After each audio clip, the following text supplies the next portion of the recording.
நமது திருக்கோயில் அன்னை பராசக்தி சிறப்பு பற்றியும் நந்திதேவருடைய சிறப்பும் இதற்கு கூடுதலாக நமது திருக்கோயில் பசுவான நந்தினி தேவியின் வம்சாவளி பசுவான காமதேனு மற்றும் நந்தினி தேவியின் வம்சாவளி பசுவான நமது திருக்கோயில் பசுவில் சிவபெருமான் அன்னை பராசக்தி காமதேவின் மகளான நந்தினி தேவியை எடுத்து சென்று அன்னை பராசக்தியிடம் காண்பித்த பொழுது பராசக்தியானவள் காமதேனுவின் மகளான நந்தினி தேவியை பார்த்து அவளுடைய அழகை மெச்சும் வகையிலே தன்னுடைய 2 கரங்களில் உள்ள விரல்களால் அழுத்தி பிடித்ததாக கூறப்படுவதுதான் இந்த சுழல் என்று சொல்லக்கூடிய இந்த சுழல்கள் என்றும், இந்த சுழல் 2 புறத்திலே காணப்படும். இந்த பசுவின் 2 புறத்திலுமே தன்னுடைய கைகளால் பிடித்த சுழல் காணப்படும்.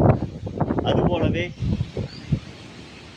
அழகில் மயங்கிய அன்னை பராசக்தியானவள் நந்தினி தேவிக்கு தன்னுடைய பெருவிரலால் குங்குமத்தை இட்டு திலகமிட்ட அந்த திலகத்தின் வடுவே இந்த வடுவாக அந்த பசுக்களில் காணப்படுவது வாடிக்கை.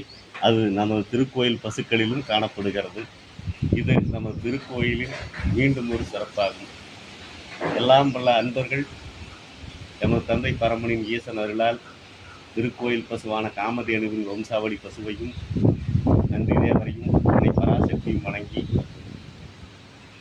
வாழ்வில் நீர் ஓடி வாழ அன்போடு அழைக்கின்றோம். ஓம் நம சிவாய.